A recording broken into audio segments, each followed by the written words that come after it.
And welcome back to SK1X and today we have a question of Irodov that was demanded to me. तो यहाँ पे इस question पे देख लेते हैं. तो ये क्वेश्चन है question 1.65. Let's quickly look at it. A plank of mass m1 with a bar of mass m2 placed on it lies on a smooth horizontal plane. A horizontal force growing with time t as f equals at. It should be rather alpha t. F equals alpha t. Alpha is constant. Is applied to the bar.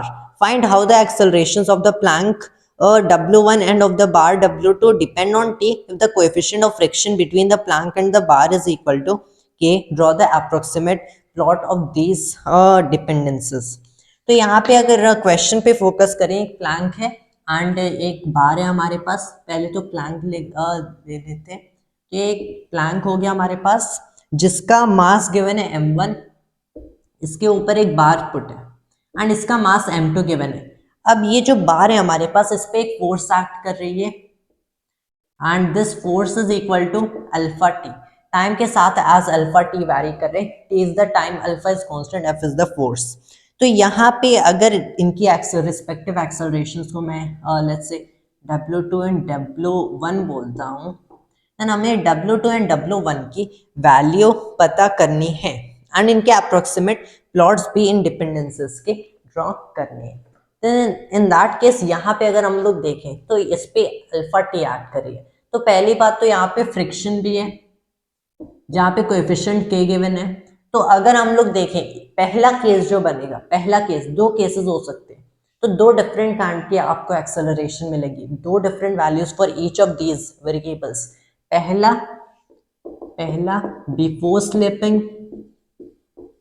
Before slipping, दूसरा होगा after slipping.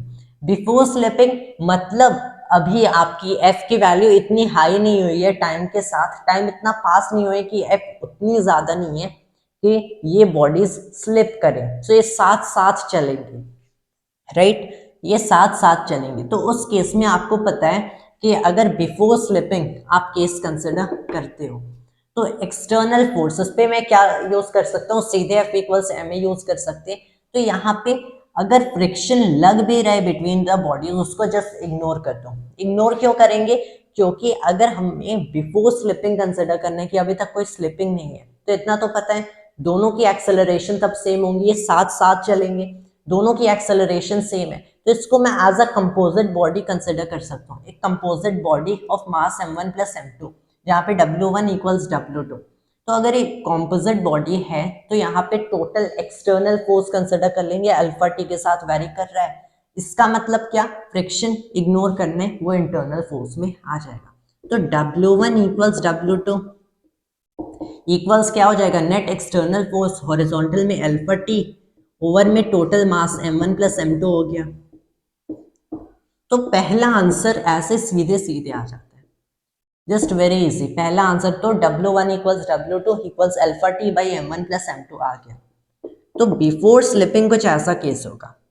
After slipping जो case होगा that will be something quit different. जब ये बार Planck से slip कर रहा है तो यहाँ पे फ्रिक्शन भी कंसिडर करना पड़ेगा. जब ये स्लिप करेगा तो दोनों के पास डिफरेंट एक्सेलरेशंस हैं, तो एक्सेलरेशंस डिफरेंट है. इसके लिए मैं क्या करता हूँ, इसके लिए मैं FBDs ड्रॉ कर लेता हूँ.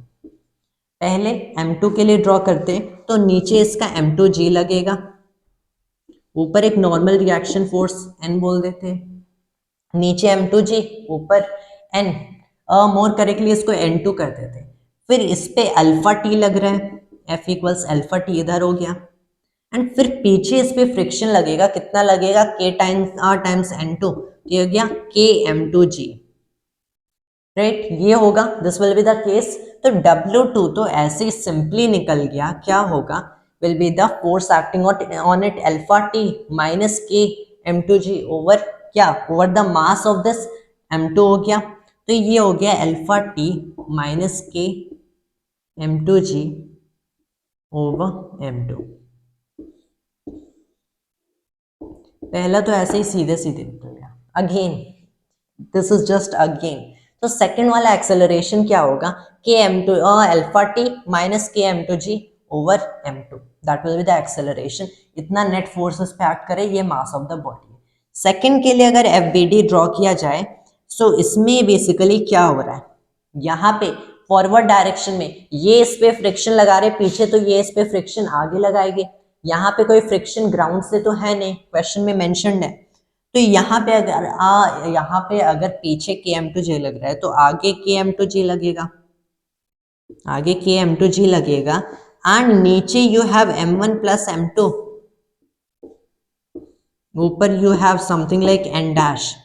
तो अगर मैं यहाँ पे एक्सेलरेशन W1 कंसिडर करता हूँ तो इस पे पहले तो फोर्स कितनी एक्ट कर रही है, एक्सटर्नल फोर्स Km2G एक्ट कर रही है ओवर में। अब ओवर में इसका मास क्या लिखेंगे, इसका मास क्या है, इसका मास M1 है। तो इतनी हमारी एक्सेलरेशन हो गई। तो दो केसेस बने, एक तो बिफोर स्लिपिंग, जब स्लिप नहीं किया तो W1 एंड W2 इक्वल है alpha t over M1 plus M2 इसकी वैल्यू है।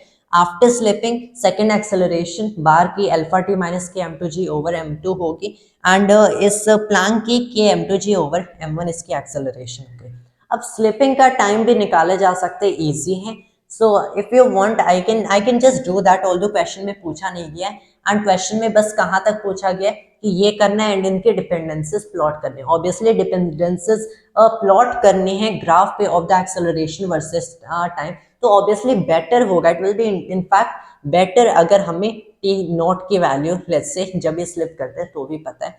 So just for our curiosity हम लोग ऐसे निकाल सकते हैं कि ये स्लिप कब करेगा। तो स्लिप तभी करेगा when it will be the extreme value की acceleration at the last minute, last second equal है, उसके बाद एक्सेलरेशन अनइक्वल हो गए। तो अगर मैंने W1 इक्वल्स W2 लिखा एंड इस एक्सप्रेशन को भूल जाओ, तो ऑब्वियसली ये एंड ये एक जनरल केस है। तो अगर मैं इन दोनों को इक्वेट करता हूँ तब इस वैल्यू ऑफ टाइम पे आपको पता है, जैसे मैं T0 बोल रहा हूँ, ये this will be the last second या फिर लास्ट मिनट जब ये स्लिप नहीं कर रहे, उसके आगे सीधे स्लिप कर गया। तो Km2G मैं क्या कर सकता हूँ ओवर M1 किसके इक्वल है, alpha T minus Km2G over में हो गया M2, right, this is the thing.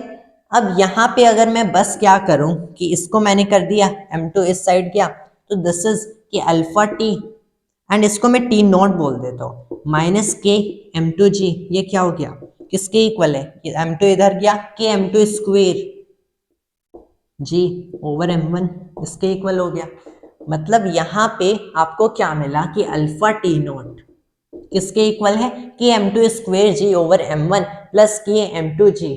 तो यहाँ पे अगर देखें तो अगेन यहाँ पे Km2G M1 M2G plus Km2 square over G over में M1 कंसिडर कर सकते हैं। तो ऑब्वियसली ये M2 वाला टर्म एक कॉमन आ जाएगा, तो you have Km2 M1 plus M2 and ये एक G हो गया हमारा ओवर में यू हैव M1 एंड फिर यू हैव, तो T0 की वैल्यू क्या होगी, this will be Km2 M1 plus M2 G over में alpha M1, this will be the value of T0। इस वैल्यू ऑफ टाइम पे स्लिपिंग स्टार्ट होगी such that the accelerations will get unequal. तो this was just for curiosity, and अब हम लोग सीधे but या इट इज इंडीड बेटर अगर हम लोग टाइम की वैल्यू भी फाइंड आउट कर सकते हैं। तो अगर मैं एक्सेलरेशन को प्लॉट करता हूँ, this obviously of importance to the question, क्योंकि डिपेंडेंसेस प्लॉट करने के लिए पूछा भी गया है। तो अगर मैं एक्सेलरेशंस को प्लॉट करता हूँ तो पहले तो W1 एंड W2 टाइम के साथ वेरी कर रहा था as alpha t over M1 plus M2। इसका स्लोप देखा जाए तो इसका slope is alpha over M1 plus M2, क्योंकि स्लोप के लिए डेरिवेटिव चाहिए विद रिस्पेक्ट टू टाइम। तो इससे मैं एक जनरल वैल्यू लेट्स से कुछ ऐसे जा रहा है, लेट्स से कुछ ऐसे जा रहा है, तो this is W1 equals W2 कुछ ऐसे एक्सेलरेशन जा रहा था till a time instant of T0 तक दोनों एक्सेलरेशंस इक्वल थे। उसके बाद दोनों एक्सेलरेशंस डिफरेंट हो गए। कैसे डिफरेंट हुए, जो W1 था ये Km2G ओवर M1 हो गया, एक constant value of acceleration, time पे डिपेंड नहीं कर रहा है, कांस्टेंट वैल्यू है तो स्लोप 0 होगा। उसके आगे W1 कुछ ऐसा चला गया, जो W2 है इसका slope seems even greater, right, alpha T minus Km2G over M2 हो गया। तो इसका स्लोप इज इवन ग्रेटर ये अल्फा। और W2 कुछ ऐसा चला गया with this proportionality with time. तो पहले W1 equals W2 till T0 क्या है Km2 times M1 plus M2 G over alpha M1, एंड फिर यू हैव जीरो स्लोप वाला W1 जो कि टाइम के साथ कांस्टेंट है, and with the greatest slope you have W2। तो ये तीनों हमारे आंसर्स हो गए। This is the dependence how you plotted, and this was Irodov's problem 1.65 right, and that was the solution to it, and thanks to all of us.